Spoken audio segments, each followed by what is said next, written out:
everyone, and welcome to NaachReady with Christine.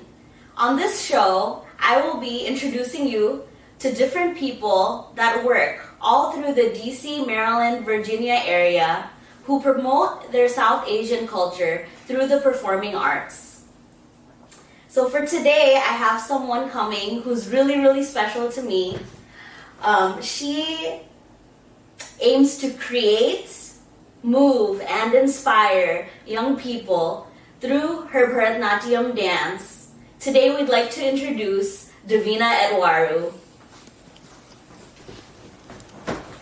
Okay, Davina. Hi, Christine. It's been a long time. Yeah, it's so nice to see you. Thanks for having me. You're so welcome. Like, I know we've always talked about coming and having tea together. So I made cha for you, and with cha we also have ta. If you come to a Bengali house, you just can't have tea by itself. So I have made some calamari for you. And everything here, actually the tea bags I used for the tea, the chanachur I used, and the muri I used all come from a local grocery store called Bangla Bazaar. It's located in Cherry Hill, Maryland. So that's where I got everything from. So I hope that you like it. I tried my best. Oh, thank you so much. I tried my best. So how are you doing today? Doing fabulous. Thank you so much for having me. The weather's great. How are you? I'm doing okay. A little bit nervous to be here with you. We haven't spoken in such a long time.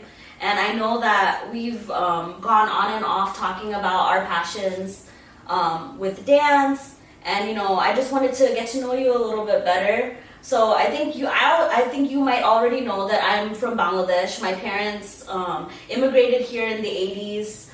So both of my parents are from Bangladesh, and that's the culture I kind of grew up in. Mm-hmm. So we're very musical people. We're into the instruments, we're into the singing, the poems, the dancing, everything that goes with the culture. So I just wanted to know about you a little bit, like where did you grow up?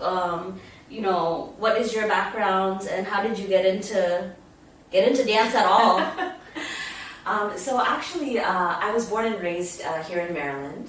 My parents are from Guyana, South America, where there's a very large Indian diaspora there. And so to some degree, I guess as best as the people there possibly could, they've hung on to their culture. But however, over the generations, some of that culture has been lost, unfortunately. So growing up here in Maryland, I think we all, myself, my siblings, my parents, kind of always had our eyes open for avenues of where we can grab onto our culture a little bit more. And my older sister found an Indian dance teacher in the area. Her name is Rani David, a Bharathanatyam teacher. And so my sister began taking lessons. Shortly thereafter, I began taking lessons, not with any great desire or great passion, but just kind of, okay, this is cool. But it took off like a rocket, and I just never stopped.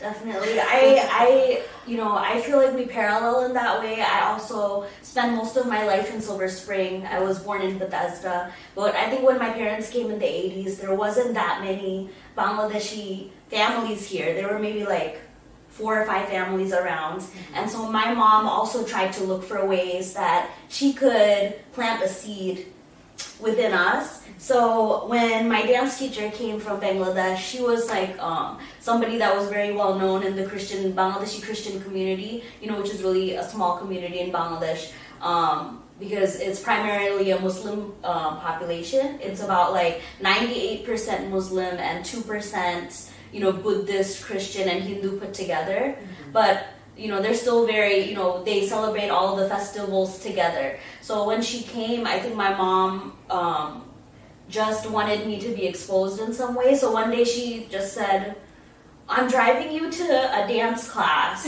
And I was super nervous. I didn't know what was going to happen. And we got there, and I was still very nervous for quite some time. But I think I fell in love slowly into it. Mm-hmm. So did you have an experience like that the first time you went to dance class? Were you nervous, or how did you accept it? Now you love it, but how was the beginning? So it's funny that you asked. I still remember the very first moment that I walked into the dance class, and what my eyes caught because I hadn't even reached the class yet. It was down in our dance teacher's basement of her home. So I'm walking down the steps and I can see some of the dancers practicing something, and you might know this dance movement. Yes. Right? And that was the one that my eyes first caught a glimpse of. And yeah, so actually all through high school and college, I was dabbling in every possible kind of dance under the sun. I also took theater, film, some music classes, quite a lot in the arts, poetry, etc., the whole 9 yards. But Bharathanatyam was always the primary for me. The thing that I was constantly in class, constantly improving, performing, and all of those other dance forms were just more like side notes, just kind of for fun and kind of to expand my perception and possibilities of movement. That's awesome. That's so awesome. But to answer your other question of what caused me to stay and caused me to stick with it, my answer is twofold. So on the one hand, in my early adult years, my grandmother was struggling with Alzheimer's disease in her senior years of life. And so witnessing that, it got me thinking a lot about that last chapter of life and the different ways that it can go for a person, And around the same time, I was also blessed to have taken lessons from the stalwarts in my field who were in their, and many of them are still around, in their 60s and 70s, performing, traveling and teaching classes, choreographing, being creative, having fun with youngsters. They're so lively, they're so, they're having fun, just dancing and moving and interacting. And I just couldn't help but think to myself, gosh, I hope that one day that's me. So that's probably the main reason.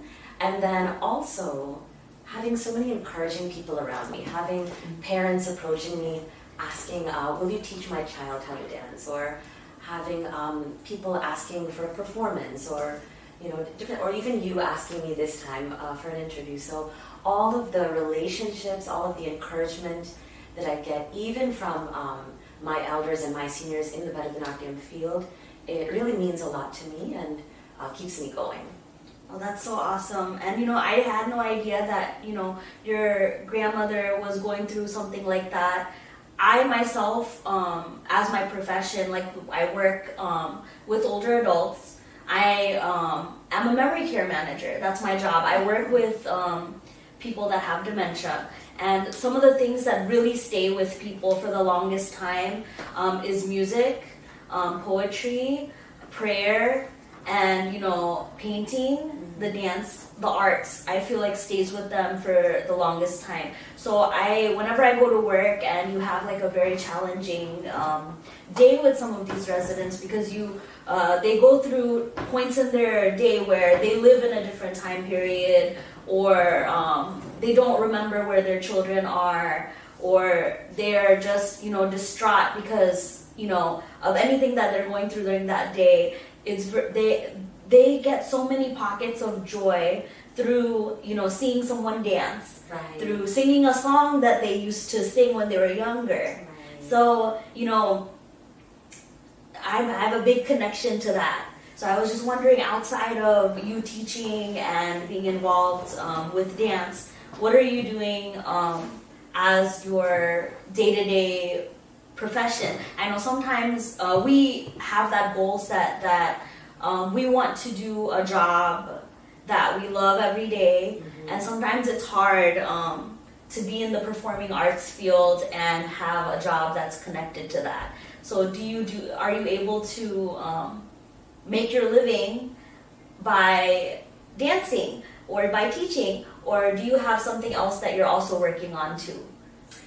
So I have something else that I'm working on too. At the moment, I'm the executive assistant / project manager with Feed the Children, a nonprofit. That is so, oh my gosh. And prior to that, I also worked in other nonprofits. And pretty much everywhere I go, it's kind of my MO to just start up the diversity, equity, and inclusion programming for that organization. So that's something that's also very dear to my heart, is how can we bring a more diverse group of people into our organization? How can we reach out to a more diverse group of people? How can we work in partnership with everyone, where as far as it makes sense to do so? Ensuring equity, ensuring inclusion, and not just that, I find that often this topic starts to take a turn of feeling like there's an element of fakeness to it, which is very apparent across many organizations. But to get to something that's more real, more genuine, more from the heart, and that is not just saying, oh, let's put on a show of unity by doing fusion or something like that, but actually saying, how am I unique? How are you unique? How can I celebrate my uniqueness and yours? You know what I mean? So truly celebrating our differences, coexisting, not just making everything into one mishmash in the name of diversity, and also avoiding tokenism. I see quite a bit of that where, just, okay, International Day or Diversity Day, one day out of the whole year, we, put on this show of something like that. But how can we strive to, on a day-to-day, moment-to-moment basis, really connect with another soul? Whether they are similar to us, different than us, whatever it may be. We're not who we are once in a while. We're who we are every day, right? Yeah. That's really interesting because when I hear diversity and inclusion a lot used, but it's not an interchangeable term, right? Like you're saying, like we all have our differences, but we coexist, and sometimes we can't fuse everything together just because we want to include everybody. That's not what inclusion is and diversity is together, right? Yeah. So that's a different way of thinking. I have never really noticed. I mean, I'm sure we've seen that within different organizations, but just looking at from that viewpoint is very eye-opening. So that's something that, like you're saying that, sometimes you need to take a moment to talk to another person and see their point of view and see what's different about them so you can accept something new and learn something good from other people. Like you take the good and let go of what you think that isn't positive for you. Right. So, I've been hearing a lot about Aadi. What is Aadi? Where did it come from? Like, how did you start this endeavor? Like, it's such a great feat to start something and be able to share your knowledge with a different generation. So how did you go about doing this? You're doing Feed the Children. There's so many things that you're involved in. So how are you doing this? What is this? What is Aadi? Everybody wants to know, what is Aadi? So it all started, I want to say about 15 or 16 years ago, in my parents' basement. A family friend of mine, a very close family friend, asked if I may teach dance to their daughter, Bharathanatyam. And I said, yeah, sure. And from there, it just started evolving and taking on a life of its own, just by word of mouth, a few more friends, So it's kind of started to grow and take shape over the years. Most of those years, as I mentioned, dance class was held at my parents' home. Then there were a few years where I would drive around and go to everyone else's houses. Then the pandemic hit and we shifted online. Now here we are, and I'm hoping to nail down a space for us to, more of a permanent space for everyone to come to and create a centralized hub. But the name Aadi, that is actually the name of the very first dance drama production that I was a part of. And I held, it was the story of, it was multiple creation stories across multiple cultures. And so I played a few of the primary roles in those various creation stories that were told as a part of the production. And so the word Aadi means the primordial, the original, usually in reference to the origins of the universe. And so with that depth of meaning, that being my beginning, my opening start in dance, I just found it to be very fitting. And if you may have seen my logo, the Aadi logo, which has on the eye a red circle, like a red dot, with a mustard yellow underlining underneath it. And so that, I mean, I think most people identify like, oh, the bindi, you know, which that is one of the shades of meaning. But it also has a double meaning in that in the Aadi production, there was the Egyptian sun god Ra, which I played that role. And if you look at depictions of him... You mean the Egyptian sun god, like Egyptian? Yes, Egyptian, yes. From Egypt, their creation story. Oh, wow. Yeah, their deity, which represents the sun.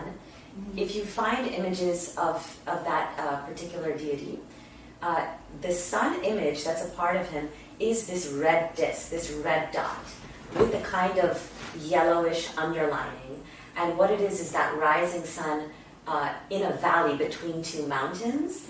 And so that's the double meaning of the symbolism on my logo, Aadi.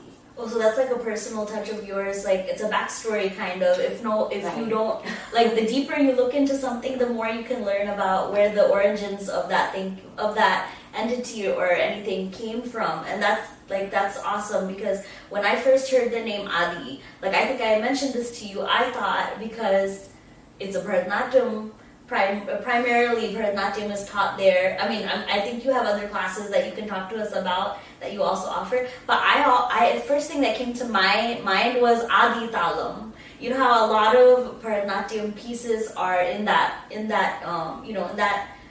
rhythmic cycle. Correct. So the 8 beats, right? So I was just like, I thought it was named after the Aadi Talam, but now that you're telling me, it's a more complex and deeper meaning beyond that, and that's awesome. But it's funny that you say that. You're spot on, actually, because the word Aadi, in reference to that particular talam, is a nickname of that talam. Oh, okay. Yes. And it got that nickname because it's such a pulsating kind of rhythm. So to mean, the origins, the original. That's where it all starts. Yeah. That's so cool. Everything just connects in such a way. Yeah. You really don't know where you could be connected to someone or something, or how one thing connects to another. There's so many Avenues. There's so many avenues. Yeah, that's awesome. So I mean, so you've been involved with your Aadi dance school. Are there any other dance classes that you offer there? Where are you located right now, and what kind of dance classes do you offer there? Yeah, so we're based in Maryland, Montgomery and Howard County, Maryland. Primarily at the moment, all the classes are online. Okay. In the near future, we hope to move in person, to be announced, exact location. And sorry, what was your second question? So, what classes do you offer at Aadi? Yes. Okay. So the bulk of the classes are Bharathanatyam, and it's more of a program. So it's meant to be long term. Okay. And the first year for newcomers, you would go through what we call Bharathanatyam prep.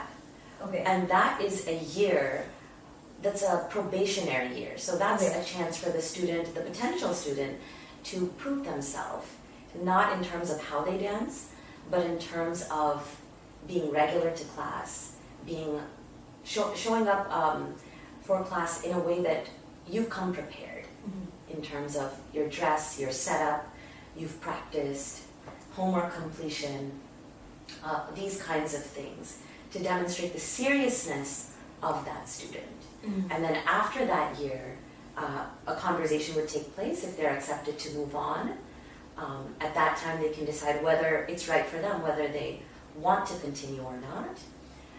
And then we also offer a different set of classes called Hindi Classics. And that is a signature style of mine, which technically it does fall under the larger pantheon of what we would call Bollywood. And I think in the early days of Aadi, we just refer to it as the Bollywood, dancing. But in my community, in the Guyanese community, we gravitate towards specific songs that hold a lot of artistic value, musical value, cultural value. And so these are the kinds of songs we'll handpick. The costuming we keep very traditional as well. And even the dance moves, obviously would be in line with that as well. So this is a little bit more of a spin-off from the Hindi pop culture. Okay. Yeah.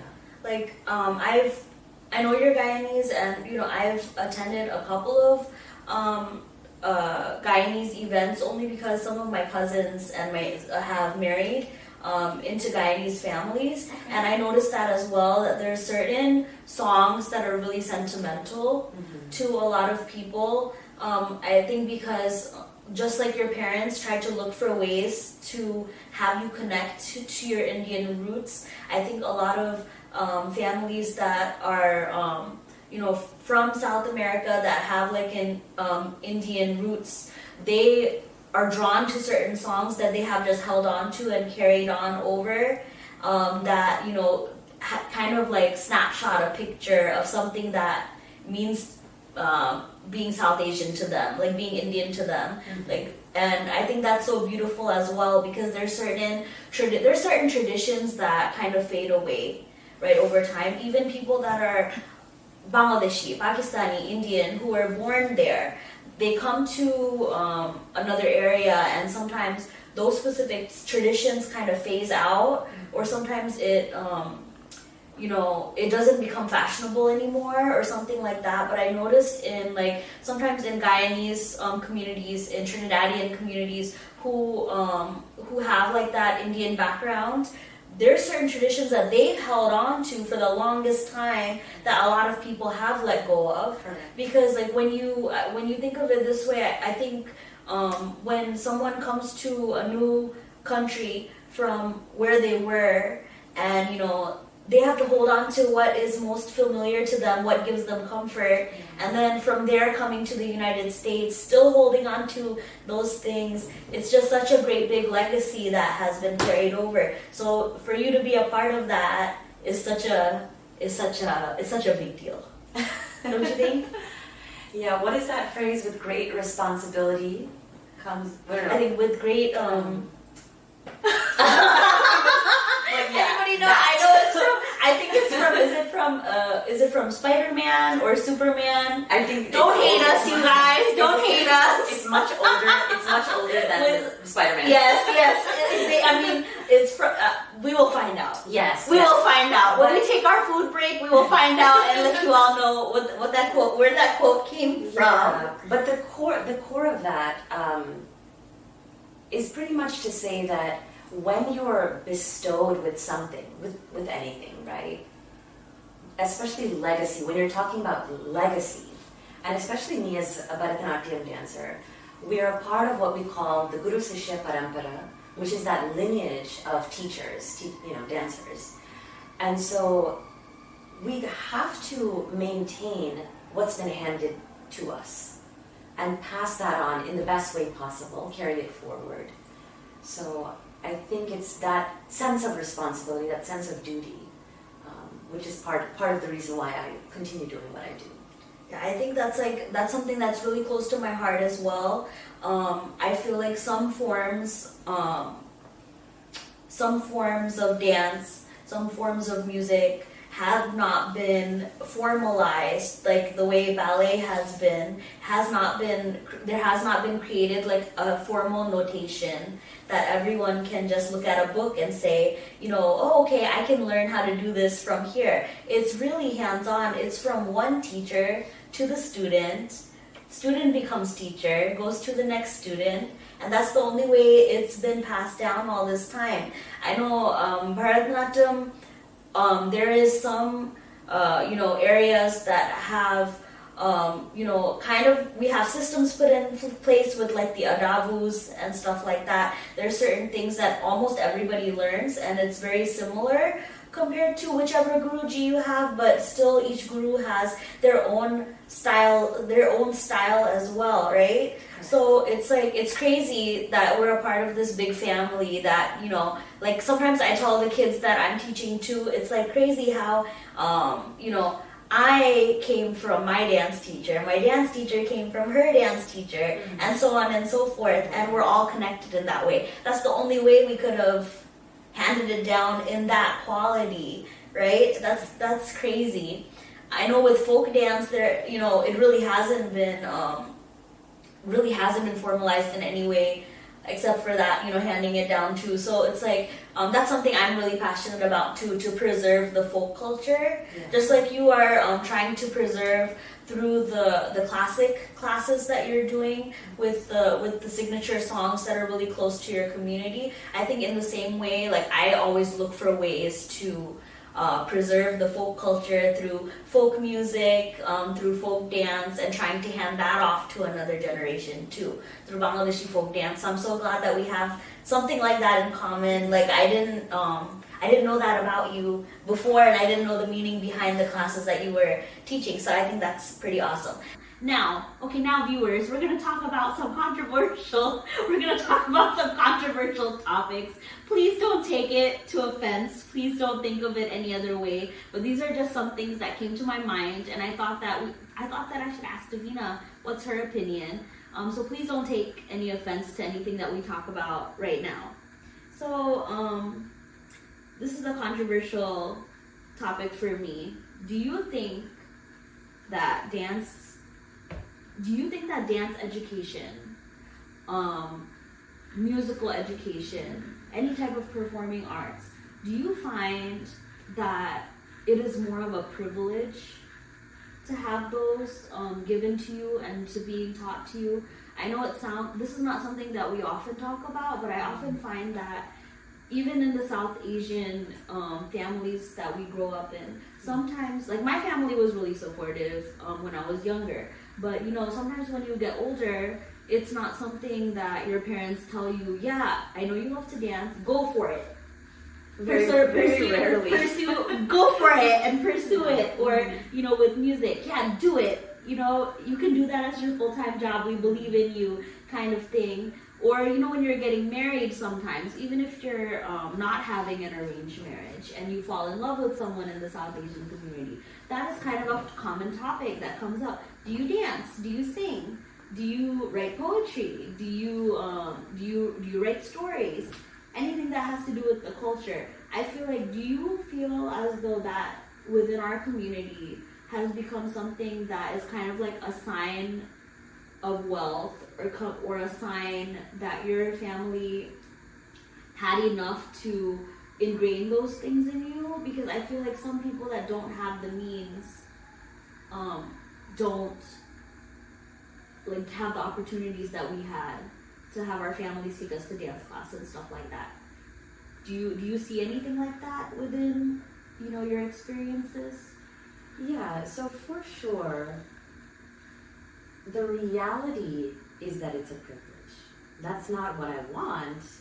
In a perfect world, I would love for a society, a global society, where dance is a part, not just dance, the arts are a part of every school curriculum, every child's upbringing. But that's unfortunately not today's reality. It is unfortunately a privilege. So you mentioned all the reasons why, particularly, especially a lot of South Asian families want to put their daughter in dance or their son in music or what have you.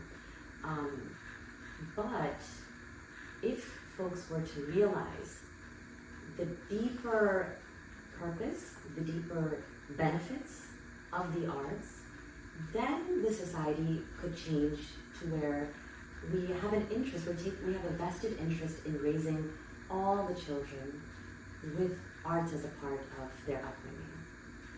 And one of the main reasons that comes to mind for me is that in the arts, not just Indian arts or South Asian arts, the arts in general, it forces the artist to grapple with themselves, with their humanity, to self-reflect, become more self-aware, and also to step into another person's shoes.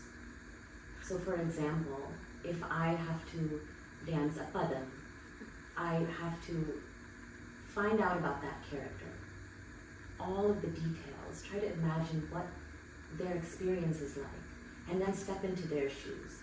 Same thing in the acting world, in theater, in movies, or if you're writing a novel, imagining what this character has to go through, right?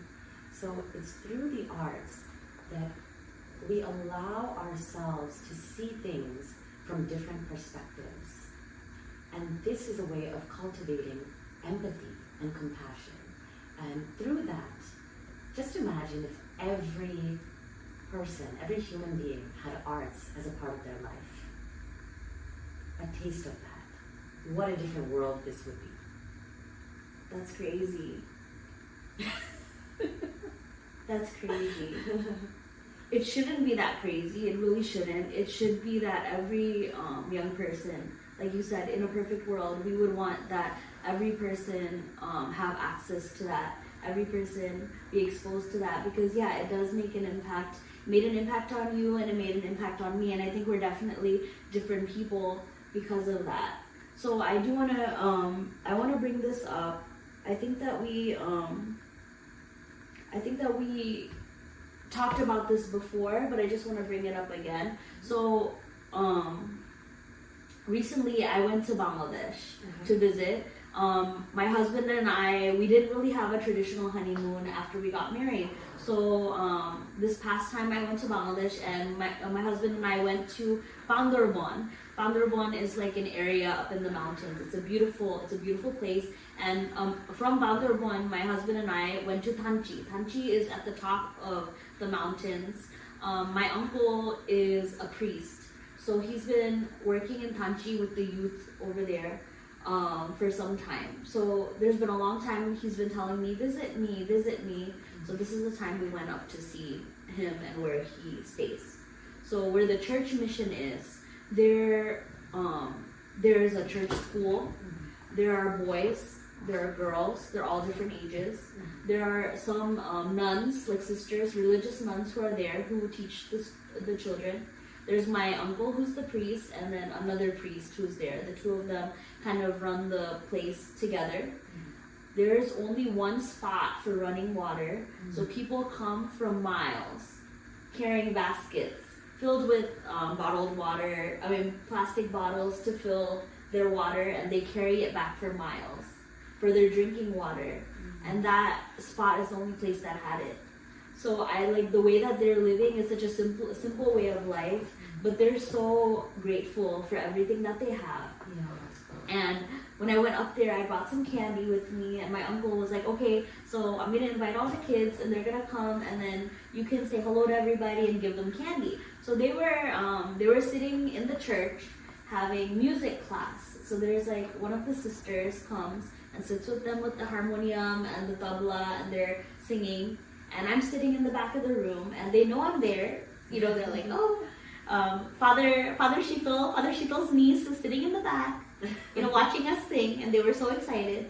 And then I came one by one, and I gave them literally a lollipop, not a blow pop, not like a popsicle, not like those big jumbo packets. I gave them one lollipop with a dum dum.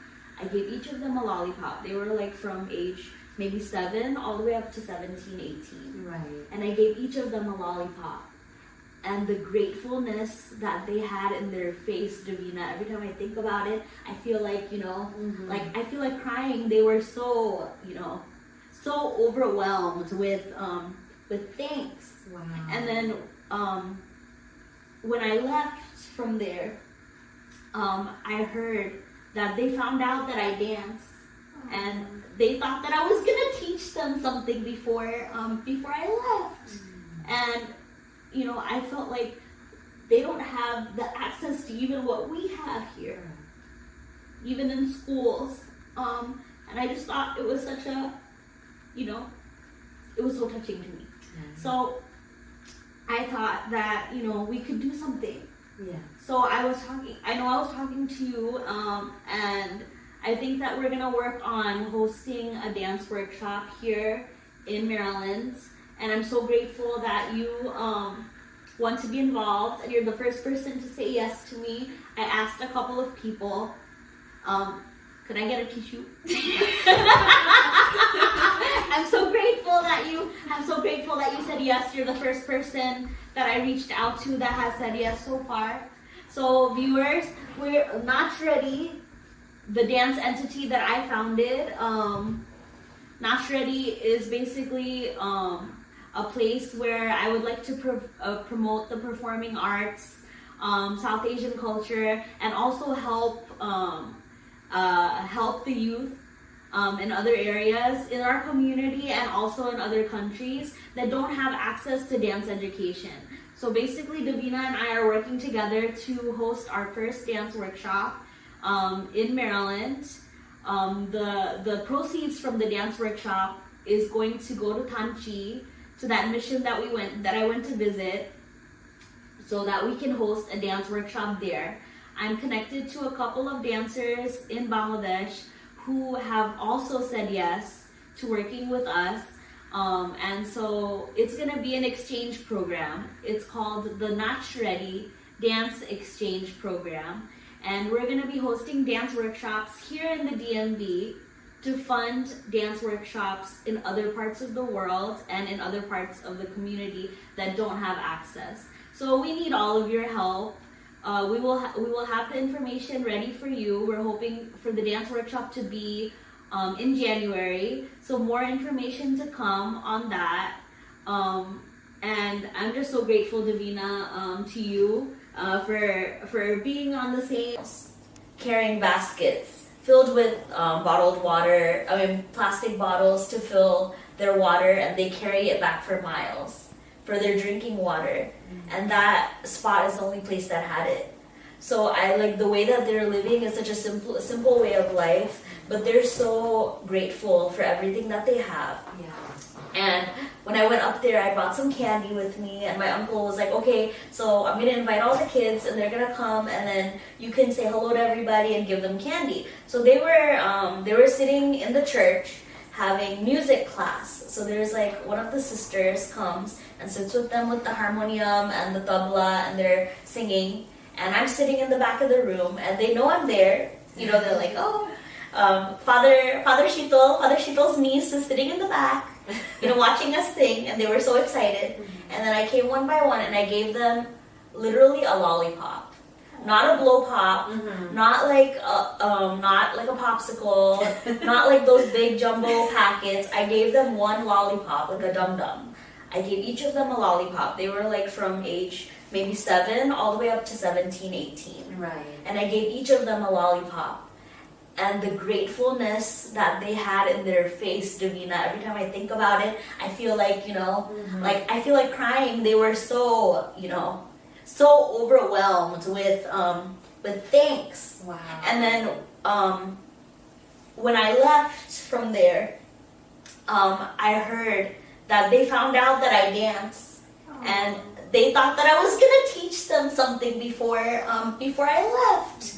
And you know, I felt like they don't have the access to even what we have here, even in schools. And I just thought it was such a, you know, it was so touching to me. So I thought that, you know, we could do something. Yeah. So I was talking to you, and I think that we're gonna work on hosting a dance workshop here in Maryland. And I'm so grateful that you want to be involved, and you're the first person to say yes to me. I asked a couple of people, could I get a tissue? I'm so grateful that you said yes. You're the first person that I reached out to that has said yes so far. So viewers, we're NaachReady, the dance entity that I founded. NaachReady is basically a place where I would like to promote the performing arts, South Asian culture, and also help the youth in other areas in our community and also in other countries that don't have access to dance education. So basically, Davina and I are working together to host our first dance workshop in Maryland. The proceeds from the dance workshop is going to go to Tanchi, to that mission that I went to visit, so that we can host a dance workshop there. I'm connected to a couple of dancers in Bangladesh who have also said yes to working with us. And so it's going to be an exchange program. It's called the NaachReady Dance Exchange Program. And we're going to be hosting dance workshops here in the DMV to fund dance workshops in other parts of the world and in other parts of the community that don't have access. So we need all of your help. We will have the information ready for you. We're hoping for the dance workshop to be in January, so more information to come on that. And I'm just so grateful, Davina, to you for being on the same plane with me on this and understanding where I'm coming from and sharing your experiences that way. I'm sorry, I get emotional very easily, everyone. For those of you who don't know me, I get very emotional. But I still had a few more questions for you. What are your future goals besides what you're working on now? After we do our, one of the future things we're doing is the workshop. But besides that, personally, what are your future goals? So I have in mind a few productions. So over the years, mostly I've been focused on the traditional dance items, the standalone dance items.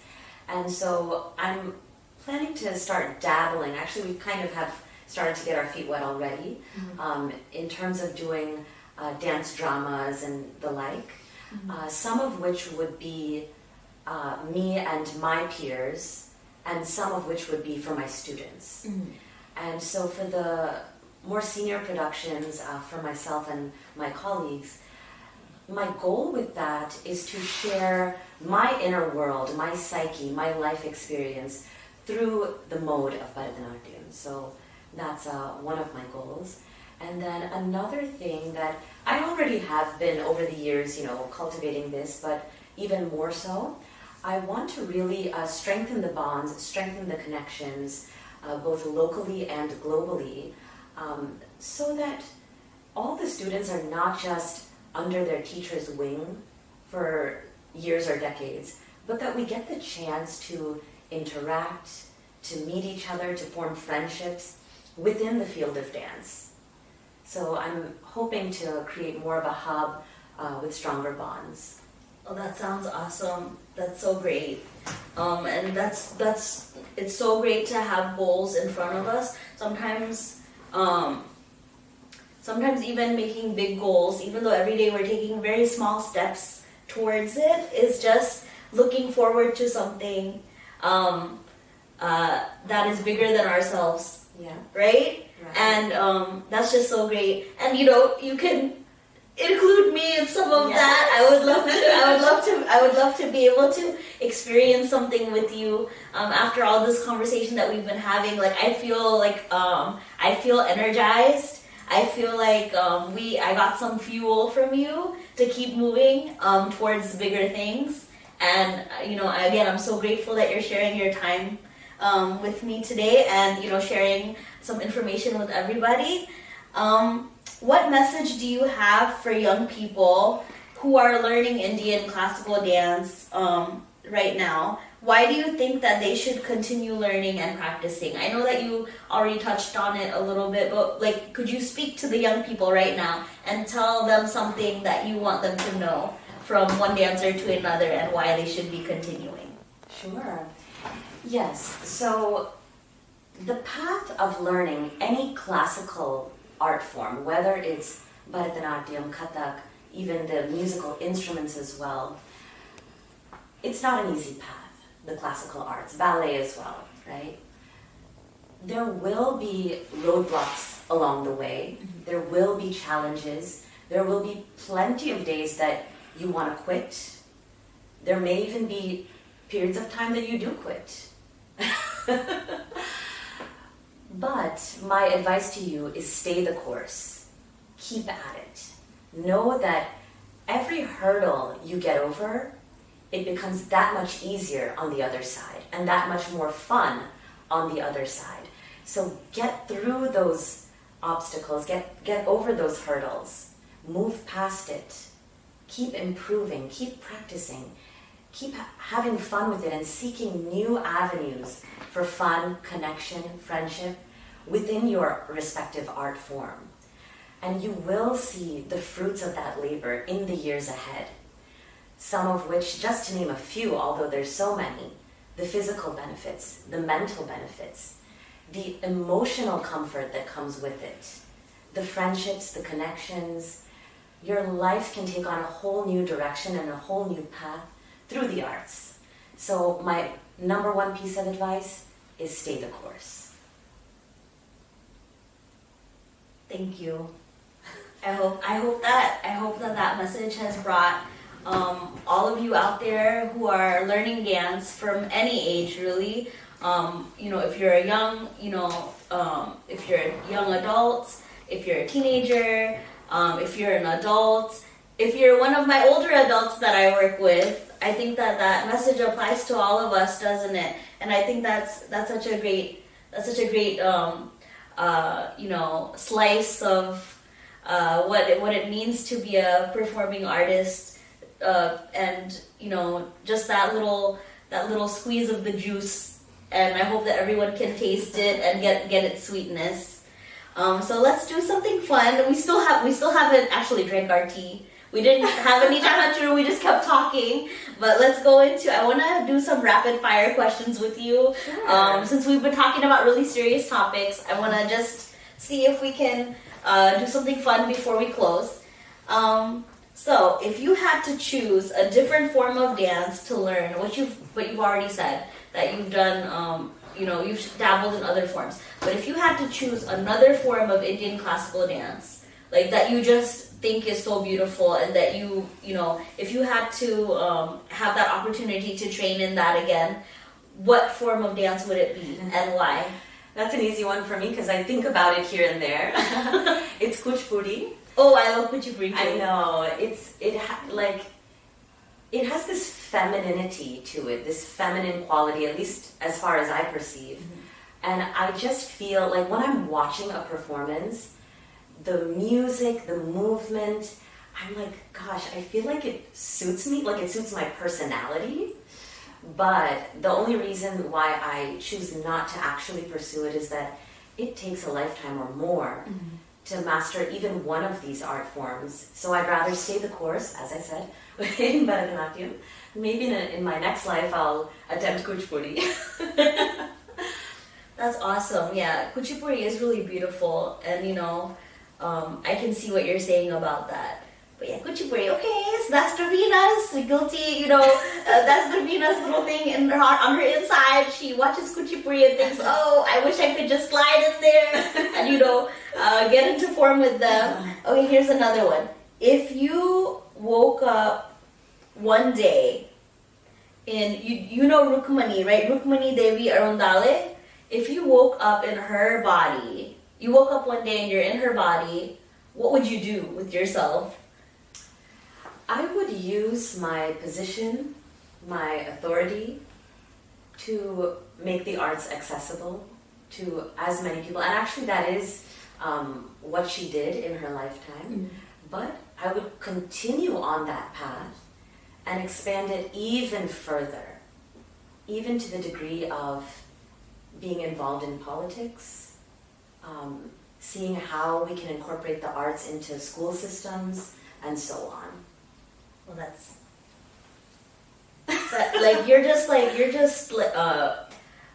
your passion really, really shows in every single question that I ask you, and every single situation that I've been talking to you with. It's just the joy that you get from dance, it just shines through in such a way. Okay, so let me try one more. Okay, so I have a list of people I googled, best dancers as of 2022. I don't know if this is a really educated list, or that, you know, I don't know whose opinion this is, but there's quite a few dancers on this list that are living and that aren't living that have been written. So out of these dancers, which dancer would you like to work with and why, even if they've already passed away? So let me name a few. We have Rudolph Nureyev, we have Prabhu Deva, Usher, Martha Graham, Joaquin Cortez, Chris Brown, Shakira, Madonna, Mikhail Baryshnikov, and Michael Jackson. So, yeah, I know. I know. But like, okay, how about you pick two? Or if there's someone that's not on the list that you always wanted to work with, like who would that person be? Wow, that's a hard question. Wait, but some of the folks on your list got me thinking, because those are some people that I've never really thought about. Mm-hmm. Martha Graham stood out to me as potentially someone that maybe I should work with, to expand my horizons and expand my way of thinking and approaching movement. If her spirit can channel into you, and then, you know. Yeah, Michael Jackson, just because, my goodness, I mean, the ability to pull crowds and leave, you can't even call it a legacy, but I mean, there's still tons of people worldwide like watching his videos, and not just musically, but as a dancer, you know, him as a dancer. I would love to find out his approach to movement. But also, I would like to mention Leela Sampson at this moment. She's actually someone I have had the pleasure and the honor of taking some classes from, and so on. But if I could do even more with her, that would be truly a blessing. I think that she is a very thoughtful artist and someone whose brain I'd like to pick further. Well, I think out of all the people that you named, I think she's the only one here on Earth still. So hopefully you still have opportunities to work with her. But that sounds like such a great experience to be able to work with someone as skilled as her and get a little bit of her take and a little bit of her hands-on TLC, you know, as a dancer. I think that's super cool. So I would just want to thank you so much for sharing your time with me. I hope that all of you who are watching enjoyed our conversation. If you continue to want to know about different topics like this, to meet different people in the area through the performing arts, please subscribe to my channel, NaachReady. Please look into Aadi School of Dance if you're interested in learning Bharathanatyam or some dance classics. It sounds like a really great opportunity. I should really stop by too and see how your classes are and get a little bit of exposure that way. I do have to mention a few people at the end of this video. So number one, I would like to talk about the cha and the chalmuri that I have today. A lot of the ingredients I used was from Bangla Bazaar. Bangla Bazaar is an Indian, Pakistani, Bangladeshi grocery store in Cherry Hill, Maryland. So they offer, fresh meats, vegetables, spices, anything that you need to cook South Asian cuisine, you'll find it there. So I have to mention them. I promise this is not a paid promotion, maybe in the future, but right now it's just I love using their products, so I just wanted to mention them. Everything I'm wearing today, most of what I'm wearing today are from different vendors in the DMV. So the sari that I'm wearing today is from a vendor called Mrinmoy's Diva USA. She's also located in Silver Spring, Maryland. You can find her on Instagram and on Facebook. I'll try to mention her location somewhere in the description. My jewelry, this jewelry is so comfortable, you guys. It's an oxidized set that I got from Diana's Jewelry Collection. She's also located in Silver Spring. You can find her on Facebook and Instagram as well. She responds really quickly, and she's really customer friendly. She's really flexible. And both of the vendors are very affordable. They have anything from, everyday wear to really high-end wear within budget friendly means. Anyone could really afford anything that they have there, which is great. And my makeup is done by Makeup by Jaren. Jaren just started her makeup business, and so she's been so gracious to do my makeup today. And last but not least, I want to mention Usha Shine Bright. They are basically a couple, Derek and Thuri, who are working together to make different crafts. They're customizable items that you can use for souvenirs. You can make it for decorative pieces. You can make cake toppers. They customize different pieces for you based on what you need and based on your style. They are also the ones who are sponsoring the videography and photography for today, so I really, really want to thank them. Thank you all for watching, and remember, stay NaachReady at all times. Thank you.